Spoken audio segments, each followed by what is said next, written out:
Indonesia, salam sejahtera dari Sabang sampai Merauke, dari Miangas sampai Pulau Rote. Mantaplah iman kita, mantaplah kasih kita, mantaplah pengharapan kita. Tentunya dalam Yesus Kristus menjadi Tuhan dan Juru Selamat kita dan Juru Selamat dunia. Jangan katakan bahwa Yesus bukan Tuhan. Jangan katakan pula bahwa Yesus bukan Juru Selamat. Dia adalah Tuhan, Dia adalah Juru Selamat. Kalau engkau percaya, engkau akan diselamatkan. Engkau tidak percaya, engkau akan dihukum. Yohanes 3 ayat 36. Dan Yesus sudah berkata, akulah jalan dan kebenaran dan hidup. Tiada seorang sampai kepada Allah kalau tidak melalui aku. Dan juga Petrus dalam Kisah Rasul 4 ayat 12, percayalah kepada Tuhan Yesus Kristus maka engkau akan. Dan keselamatan tidak ada dalam siapapun juga selain dalam Dia Yesus Kristus. Karena di bawah kolong langit ini tidak nama lain yang diberikan kepada manusia yang olehnya kita diselamatkan. Dan juga saya mau katakan dalam Kisah Rasul 16 ayat 31, percayalah kepada Tuhan Yesus Kristus maka engkau akan diselamatkan, engkau dan seisi rumahmu. Puji nama Tuhan. Jadi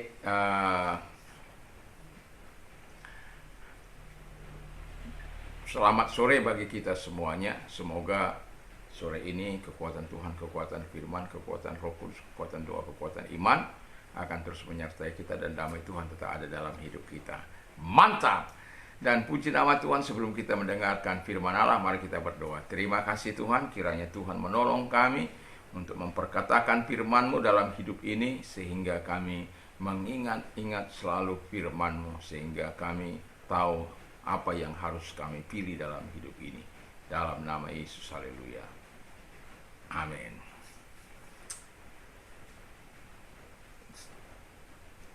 Dalam Roma 14 ayat 17, sebab kerajaan Allah bukan soal makan dan minum, tetapi soal kebenaran, damai sejahtera, dan sukacita dalam Roh Kudus.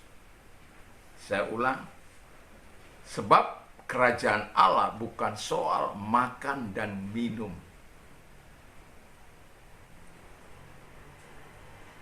tetapi soal kebenaran, damai sejahtera, dan sukacita dalam Roh Kudus. Saya mau ulang sekali lagi, kiranya kita akan terus memperkatakan firman Allah. Ingat, iman timbul dari pendengaran, pendengaran firman Kristus. Dan kalau kita mendengarkan firman Allah dan memperkatakan firman Allah, dan kemudian kita melakukan, kita disebut berbahagia. Jadi saya ingin memperkatakan sekali lagi, sebab kerajaan Allah bukan soal makan dan minum, tetapi soal kebenaran, damai sejahtera, dan sukacita dalam Roh Kudus. Jadi pilihan hidup, ya, tema kita adalah pilihan hidup. Kalau Tuhan, apa yang dikatakan oleh firman Allah yang baru kita baca tentang kerajaan Allah? Kerajaan Allah itu bukan soal makan dan minum, tapi kerajaan Allah itu soal apa sebenarnya? Dikatakan dengan jelas, kebenaran, damai sejahtera, sukacita. Dan pilihan inilah yang akan kita lakukan dalam hidup kita.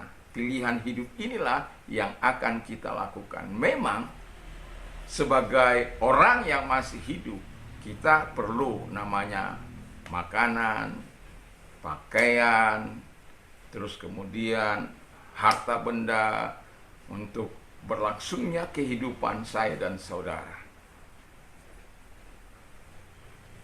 Tapi saya mau katakan bahwa kehidupan keberlangsungan hidup ini yang ditunjang dengan makanan, minuman, pakaian, dan lain sebagainya, kita itu hanya untuk menyambung kehidupan ini. Karena ada banyak orang, karena kerajaan dunia ini, karena keinginan dunia ini, karena hawa nafsu dunia ini, karena keinginan dunia ini, keangkuhan hidup membuat orang tidak lagi memilih yang terbaik dalam hidup mereka. Pilihan yang terbaik apa? yaitu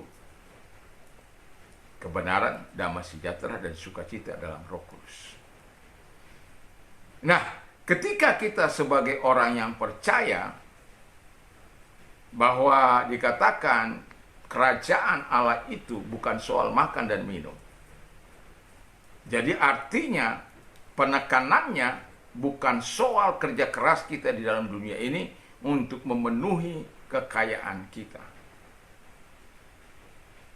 Apa gunanya manusia mempunyai seluruh dunia ini tapi jiwanya binasa? Dan itulah sebabnya Paulus mengingatkan kepada jemaat di Roma supaya mereka membuat pilihan yang begitu luar biasa. Memang Paulus menyadari bahwa mereka perlu makan, perlu minum, perlu pakaian, perlu segala-galanya mungkin, dan lain sebagainya. Tetapi jangan sampai karena keperluan-keperluan dunia jasmani kita, kebutuhan spiritual kita yang paling penting itu kita abaikan. Kita jujur saja, kadangkala kita tidak memulai hari kita dengan memberikan waktu kita pada Tuhan. Tidak memberikan buah sulung kita, buah sulung waktu kita kepada Tuhan. Dan juga kadangkala mau istirahat juga di malam hari kita tinggal tertidur saja, tidak lagi mengingat tentang siapa yang memampukan kita melakukan pekerjaan yang begitu luar biasa. Nah, kabar baiknya dikatakan, mari pilihan hidup kita itu kita arahkan kepada yang namanya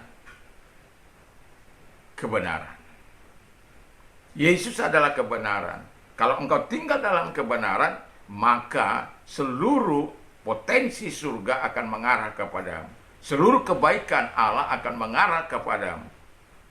Tapi kalau engkau memilih untuk hidup dalam pemberontakan, bukan dalam kebenaran, maka risiko akan ditanggung sendiri. Kita turut prihatin, kadangkala kita melihat anak-anak Tuhan yang tidak punya integritas dalam menjalankan amanah yang diberikan oleh negara kepada mereka. Penggelapan secara perlahan-lahan, melakukan hal-hal yang tidak baik atas nama kekuasaan, dan menekan bawahan atas nama atasan dan bawahan, tidak lagi melakukan dengan kasih, di mana dalam kasih itu dipertunjukkan memang kewibawaan yang harus dilakukan dalam rangka menunjang setiap anggota atau bawahan kita hidup dalam kebenaran. Itu yang seharusnya. Tetapi alangkah tidak baiknya dan memalukan kalau seorang pemimpin itu melakukan manipulasi-manipulasi sebagai pemimpin dan mengajarkannya kepada bawahan untuk memanipulasi sehingga tercemar oleh karena mereka tidak berdaya. Mereka harus terpaksa hidup mengikuti kemauan pimpinan mereka. Dan hati-hati, kalau kita hidup seperti ini, hati-hati. Engkau sedang merusak generasi, engkau sedang merusak hidupmu, masa depanmu. Sekencang-kencangnya kejahatan berlari, satu kali kebenaran akan menghadang. Dan ketika kebenaran itu menghadang, disitulah aibmu terbongkar. Disitulah dosa-dosamu dibongkar. Dan yang ada hanya malu dan tertunduk. Kau tidak akan mampu menatap orang-orang yang hidup dalam kebenaran. Yang kedua dikatakan, pilihan yang kedua yang harus kita pilih, pilihan hidup yang kedua dikatakan, karena kerajaan Allah bukan soal makan dan minum, tetapi soal kebenaran, damai sejahtera, dan sukacita dalam Roh Kudus. Mengapa damai sejahtera ini perlu dalam kehidupan kita? Ketika damai Tuhan menyertai kita, maka tindakan-tindakan kita adalah tindakan-tindakan di dalam terang firman Allah. Konstruktif, dibangun benar-benar atas nama ilahi. Nilai-nilai yang dibangun adalah nilai-nilai ilahi dalam pekerjaan apapun yang dipercayakan kepada kita. Karena apa? Ada damai di dalam hati kita.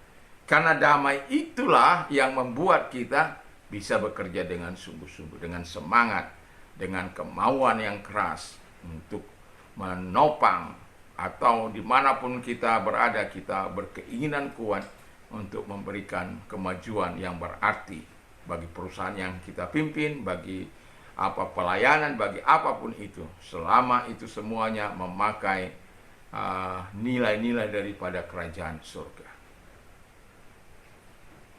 Ada orang membangun gereja dengan memindahkan jemaah dari satu gereja kepada gereja yang lain. Uang besar, tetapi apakah itu yang dikehendaki oleh Tuhan? Pertanyaan saya, apakah kita mengalami damai ketika kita melakukan hal itu?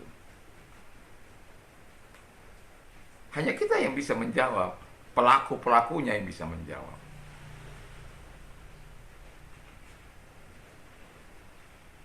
Tapi kalau kita panggilan, saya yakin dan percaya kita akan melakukan seperti yang dilakukan oleh Paulus. Kita bukan berbicara soal jumlah, tapi ketekunan kita untuk melihat ladang yang sudah menguning, untuk melihat jiwa-jiwa yang ada.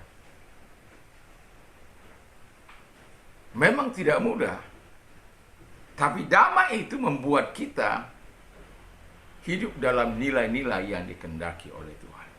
Pilihan kita. Dan yang ketiga adalah sukacita dalam Roh Kudus.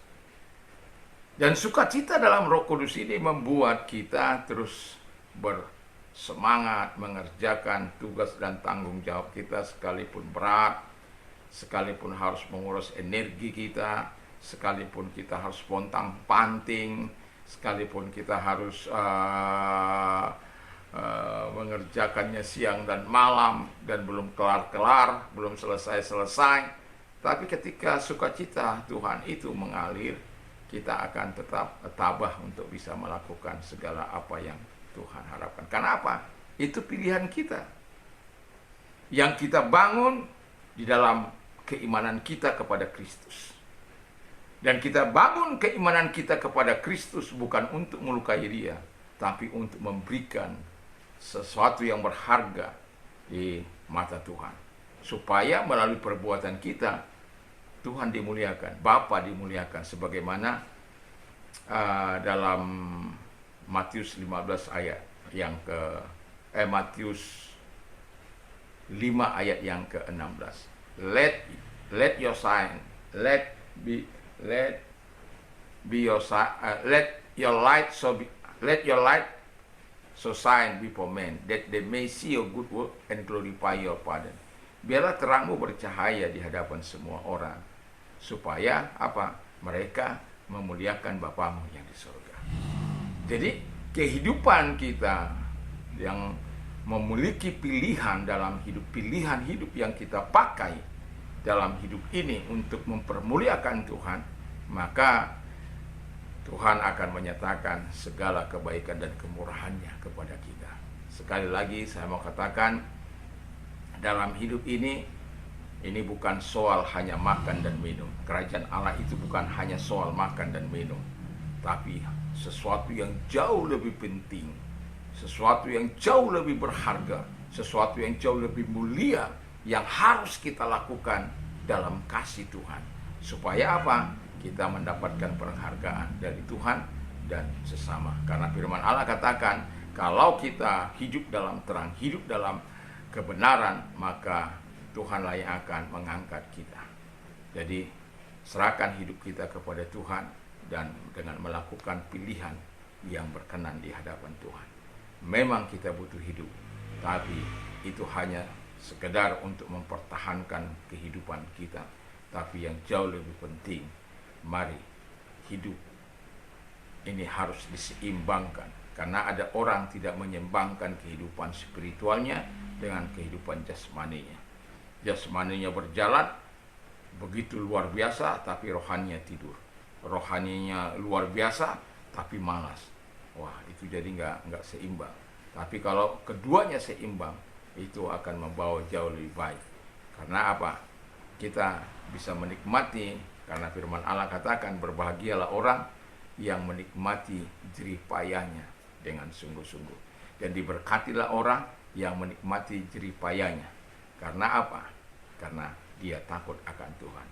Dia memilih untuk terus menghargai Tuhan, membuat Tuhan menjadi penuntun kehidupannya.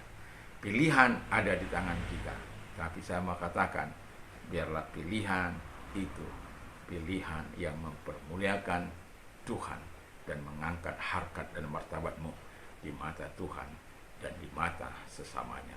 Mari kita tunduk kepala dan kita berdoa. Terima kasih Bapa di surga, pilihan kami adalah pilihan yang berkenan di hadapan-Mu. Karena kami tahu kerajaan Allah bukan soal makan dan minum, tetapi soal kebenaran, damai sejahtera dan sukacita dalam Roh Kudus. Dan kami mau hidup di situ. The kingdom of God is not eating and drinking, but of righteousness and peace and joy in the Holy Spirit. Terima kasih Bapa, dan kami mau memilih untuk hidup, jalan hidup yang Engkau perkenankan.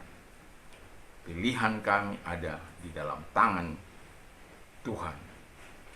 Dan pilihan kami sebagaimana firman-Mu itu yang kami pilih. Memang kami harus hidup, tetapi kami memilih untuk menyeimbangkan antara kebutuhan jasmani kami dengan rohani kami. Terima kasih Bapa di surga, dan kalau Engkau sakit apapun, sakit penyakit yang Engkau derita, arahkan tangan-Mu kepada Tuhan. Dalam nama Yesus, segala sakit penyakit yang mereka derita, aku perintah keluar, dan oleh bilu Yesus Engkau sembuh, oleh kuasanya Engkau sembuh. Terima kasih. Dan kami juga berdoa, kiranya Tuhan menolong supaya Engkau menyatakan segala kuat kuasa-Mu dalam kehidupan mereka yang sedang mengalami persoalan Tuhan Bapa di surga. Mari, kalau Engkau membutuhkan pertolongan Tuhan, arahkan tangan-Mu kepada Tuhan.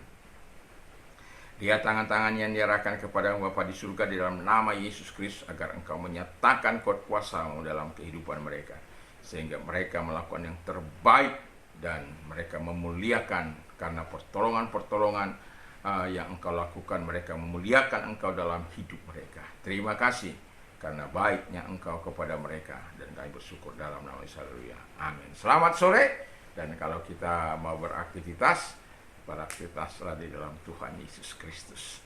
Dan artinya yang mau saya katakan, tetap berada dalam terang Tuhan.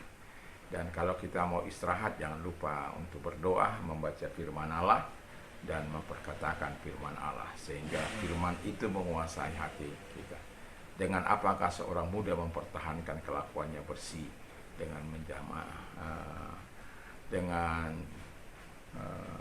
hidup sesuai dengan firman Allah. Kita tahu all scripture is given by inspiration of God and is profitable for doctrine, for reproof, for correction and instruction. Ya. Jadi bahwa kebenaran atau firman Allah yang kita dengar itu bermanfaat untuk mengajak, menyatakan kesalahan yang perlu dilakukan, dan mendidik orang di dalam kebenaran. Jadi untuk apa? Supaya tiap-tiap manusia kepunyaan Allah diperlengkapi untuk setiap perbuatan baik. Puji nama Tuhan, diberkatilah kita dari sekarang sampai selama-lamanya dalam nama Yesus. Mantap. Oh ya, kalau Anda mau berdonasi, ada nomor-nomor